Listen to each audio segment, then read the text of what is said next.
बना दिया और उसी का कर्ज चुकाने में आई हूँ अपने दमोह वासियों पे। और जितनी भी मदद हो सकेगी मैं उनकी करूँगी, अपने दमोह के बच्चों की, अपने गांव के आसपास के क्षेत्र के बच्चों की। ये सब समस्याओं का हल निकालने के लिए मैं राजनीति में आई हूँ, क्योंकि जब तक मुझे एक अच्छा पद नहीं मिल जाता या पार्टी मुझे मौका नहीं मिल देती, उसके बिना, एक पद के बिना मैं कुछ नहीं कर पाऊंगी। नमस्कार दोस्तों, मैं हूं डॉक्टर एल.एन. वैष्णव। हम इस समय दावेदारों से चर्चा कर रहे हैं और चर्चा कर रहे हैं उन लोगों से जो अब मैदान में है। जहां विधानसभा का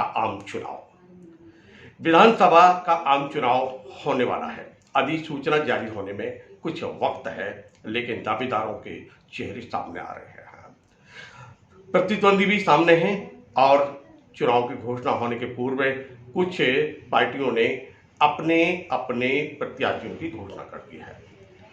दमोह विधानसभा 55 में बाजी मारी है आम आदमी पार्टी ने। उन्होंने अपने प्रत्याशी की यहाँ पर घोषणा कर दी है और प्रत्याशी जो है वह हैं कभी फिल्मों में, टीवी सीरियलों में महत्वपूर्ण भूमिका का निर्वहन करने वाली छोटे से गांव चंडी चोपड़ा में जन्मी और दमोह से यात्रा कर मुंबई पहुंची और मुंबई से अब वापिस दमोह में सेवा करने का संकल्प लेकर मैदान में हैं चाहत मणि पांडे। हम उनसे चर्चा करेंगे और वह प्रश्न भी करेंगे जो आम जनमानस के मन में है। चाहत जी, बहुत बहुत स्वागत है आपका। धन्यवाद। चाहत जी, पहला प्रश्न आपसे सीधा कला और संस्कृति से जुड़कर आपने अपनी यात्रा प्रारंभ की। एक छोटे से गांव में जन्म लेकर मुंबई तक की यात्रा और मुंबई से अब फिर वापसी की यात्रा। क्या उद्देश्य लेकर आप यहाँ से वहाँ और वहाँ से यहाँ आए थे?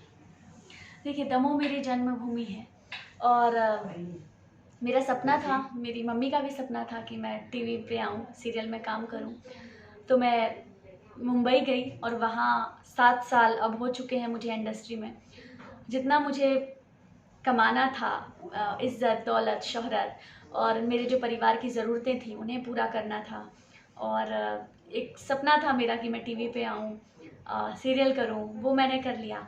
पर अब इतने साल इंडस्ट्री को देने के बाद, 7 साल, मुझे लगता है कि अब मेरी जन्मभूमि के लिए भी मेरे कुछ फ़र्ज़ हैं, कुछ कर्तव्य हैं जो मुझे निभाने चाहिए।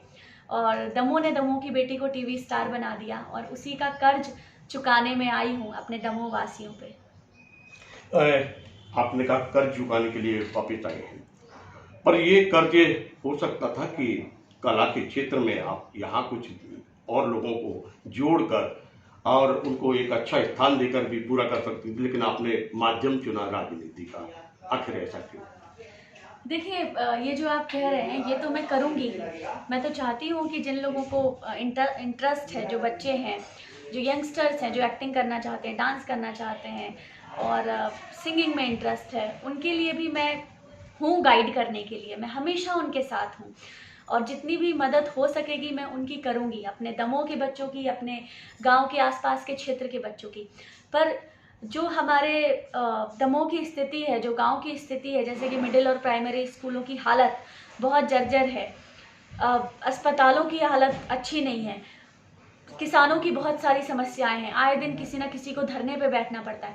ये सब समस्याओं का हल निकालने के लिए मैं राजनीति में आई हूँ, क्योंकि जब तक मुझे एक अच्छा पद नहीं मिल जाता या पार्टी मुझे मौका नहीं मिल देती, उसके बिना, एक पद के बिना मैं कुछ नहीं कर पाऊंगी। तो वो सेवा करने के लिए मुझे एक अथॉरिटी की ज़रूरत है और बिना राजनीति की वो अथॉरिटी मुझे नहीं मिलती, तो सिर्फ इसलिए मैं आई हूँ। आपने कहा कि राजनीति के माध्यम से आप सेवा कर सकते हैं और इसीलिए आपने ये रास्ता चुना। पर प्रश्न ये उठता है कि आम आदमी पार्टी को ही आपने आखिर क्यों चुना? आम आदमी पार्टी को इसीलिए चुना क्योंकि मैं खुद अपने आप को एक आम इंसान समझती हूँ और आम इंसान तो आम इंसान के साथ ही चलता है। और जो आम आदमी पार्टी की सोच विचारधारा है उससे मैं बहुत प्रभावित हूँ, अरविंद केजरीवाल जी की, क्योंकि आम आदमी पार्टी काम करती है, उनकी कथनी और करनी में कोई अंतर नहीं होता। जो कहती है वही करती है और इसी का फल है कि आज दिल्ली में उनकी सरकार बन चुकी है, पंजाब में बन चुकी है और धीरे धीरे अब वो आगे बढ़ रही है, अपने कदम जमा रही है अन्य जगहों पर भी। दमोह विधानसभा 55 एक ऐसा क्षेत्र माना जाता है जो एक राजनीति का एक गढ़ है और इस समय यहाँ पर बड़े बड़े राजनेता यहाँ पर कई जैसे कांग्रेस की सरकार रही हो या भारतीय जनता पार्टी की सरकार रही हो, 2 और 3 मंत्री यहाँ से रहे हैं और ऐसे जगह पे अब आप उतरी हुई हैं 55 से चुनाव में मैदान में। मुख्य प्रतिद्वंदी आप किसको मानते हैं, भारतीय जनता पार्टी को या कांग्रेस को? देखिए, दोनों ही पार्टियां बहुत स्ट्रांग हैं, बहुत अच्छी हैं। दोनों ही पार्टियां सालों से राज कर रही हैं, मेरे पैदा होने से पहले से। और मैं नई हूँ राजनीति में, अभी सीख रही हूँ और मुझे लगता है कि जिन्हें राजनीति करनी नहीं आती उन्हें काम करना आता है, क्योंकि जिन्हें राजनीति करना आता है वो राजनीति ही करेंगे। तो मुझे गंदी राजनीति करना नहीं आता और मुझे सीधा सीधा काम करना आता है। मैं अपना काम मेहनत और ईमानदारी से करूँगी। मुझे अगर अवसर देती है हमारे दमोह की जनता काम करने का, तो मैं उनके भरोसे को कभी तोड़ूंगी नहीं, उनकी उम्मीदों पे खरी उतरूंगी। आपने कहा कि अगर कुछ मुझे राजनीति करना नहीं आती, मुझे काम करना आता है, और जो उनको काम करना आता है उनको राजनीति नहीं आती, और इसके लिए आप मैदान में हैं। क्या मानती हैं आपकी इतने वर्षों में कांग्रेस और भारतीय जनता पार्टी ने जो यहाँ पर राज किया, तो कुछ हुआ है अथवा बहुत कुछ नहीं हुआ है, क्या मानते हैं? देखिए, मुझे लगता है कि मुझे आने की ज़रूरत ही इसीलिए पड़ी क्योंकि आए दिन लोगों को धरने पे बैठना पड़ता है, किसानों को, पटवारी को, कभी किसी को लंबे लंबे पावर कट लगते हैं गांव में। मिडिल और प्राइमरी स्कूलों की हालत बहुत जर्जर है, शिक्षक की कमी है, शिक्षकों की भी कमी है। तो ऐसी बहुत सारी समस्याएं हैं। अगर ये सारी समस्याएं मुझे देखने को नहीं मिलती अपने गांव में, अपने क्षेत्र में, तो मुझे राजनीति में आने की ज़रूरत ही नहीं थी। क्योंकि जब सारा काम सब कुछ बहुत अच्छे से चल रहा है तो फिर मेरे यहाँ क्या ज़रूरत। मैं सोचती कि सब अच्छे से संभाल रहे हैं, सब चीज़ें अच्छी चल रही हैं, मैं अपना वहाँ पे मेरी लाइफ बहुत अच्छी चल रही थी, अच्छा करियर है मेरा, मैं अच्छा काम कर रही थी। तो मुझे ज़रूरत ही इसीलिए पड़ी क्योंकि मुझे लगा कि दमोह को अच्छे काम की, विकास की, गाँव को विकास की ज़रूरत है। अच्छे काम की ज़रूरत है, विकास की ज़रूरत है, इसलिए मैदान में हैं। आप मूलतः जो मॉडल लागू करना चाहते हैं इस क्षेत्र में, वो कहाँ का, किस क्षेत्र का मॉडल जो आप कहें, दिल्ली या पंजाब, क्या है? सॉरी, जो आप मान लीजिए दिल्ली, कहा जाता है कि दिल्ली में आम आदमी पार्टी की सरकार है, तो क्या उसी मॉडल का जो वहाँ विकास हुआ है उसको लेकर यहाँ पर काम होगा, या आपका कुछ अपना अलग होगा? विधानसभा 55 के लिए आपने कुछ अलग मुद्दे तय कर रखे हैं या उसी मुद्दे पर? देखिए, हमारे जो केजरीवाल जी योजनाएं लेकर आए हैं एमपी में, वैसे ही उनकी योजनाएं दिल्ली में आप ये देख सकते हैं कि आम आदमी पार्टी आने के बाद दिल्ली में कितना विकास हुआ है और दिल्ली में किसी चीज़ की कमी नहीं है। बहुत सारी सुविधाएं हैं, मोहल्ला क्लिनिक है, महिलाओं के लिए यात्रा फ्री है, और जितनी उनकी योजनाएं बताई जाएं और जितनी उनकी तारीफ की जाए उतनी कम है। तो जैसा दिल्ली हो गया है, जैसा पंजाब हो गया है आम आदमी पार्टी के आने के बाद, तो मैं चाहती हूँ अब वैसा ही हमारा दमोह भी हो जाए, वैसा ही हमारा मध्य प्रदेश भी हो जाए दिल्ली की तरह।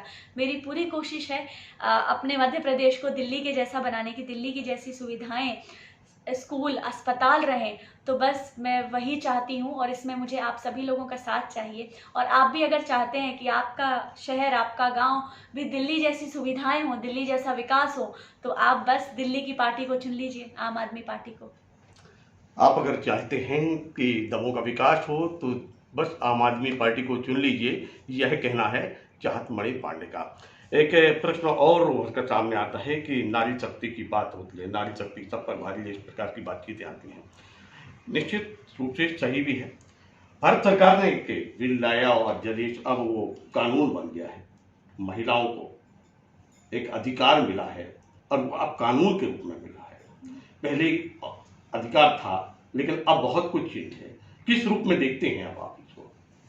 बिल्कुल, भारत सरकार ने जो नियम लाया है वो बहुत अच्छा लाया है, महिलाओं के पक्ष में लाया है और नारी शक्ति को देखते हुए लाया है। और नारी शक्ति के बिना मर्दों का भी मुझे लगता है कोई अस्तित्व नहीं है, क्योंकि नारी ही पैदा करती है, जन्म देती है, एक आदमी को, लड़के को।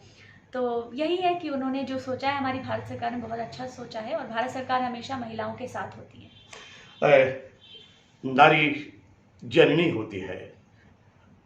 भारत सरकार ने जो भी कदम उठाया उसकी सराहना की है, मुक्त कंठ से सराहना की। एक राजनेता, कुशल राजनेता के तर्ज पर कि जो अच्छा है उसका समर्थन करेंगे, जो कुछ गड़बड़ी है उसका हम प्रमाणित तरीके से विरोध करेंगे। अब एक प्रश्न और उभर कर सामने आता है कि आम आदमी पार्टी की सरकार अगर बनती है मध्य प्रदेश में, तो मुख्यमंत्री का चेहरा कौन होगा? क्या चाहतमणि पांडे या कोई और? देखिए, वो पार्टी डिसाइड करेगी। अभी मतलब मैं इस बारे में कोई जवाब नहीं दे सकती, क्योंकि हमारे जो लोग हैं, जो हमसे सीनियर हैं आम आदमी पार्टी में, केजरीवाल जी हैं और भी अन्य कई सारे लोग हैं, ये सब मिलके जो डिसाइड करेंगे वो निर्णय होगा, और जो वो निर्णय लेंगे वो बिल्कुल सही निर्णय लेंगे। जो पार्टी निर्णय लेगी वह सही निर्णय लेगी, लेकिन फिलहाल में पार्टी ने एक जिम्मेदारी सौंपी है, प्रत्याशी के रूप में विधानसभा 55 में उतारा है। वादे हैं, इरादे हैं, और साथ में वह एक संकल्प लेकर मैदान में है कि पैसा नहीं है पर एक संकल्प है, एक कार्य करने की इच्छा शक्ति है, राजनीति आती नहीं है, इसलिए राजनीति के क्षेत्र में मैदान में है। हम तो ये थी चाहतमणि पांडे, हमने सीधे सीधे इनसे चर्चा की। वह प्रश्न भी जो आम जनमानस के मन में आते हैं वह भी पूछे। आने वाले समय में हम फिर इनसे मिलेंगे और नई हस्तियों से भी आपको मुलाकात कराएंगे। तब तक के लिए मुझे दीजिए इजाज़त। नमस्कार।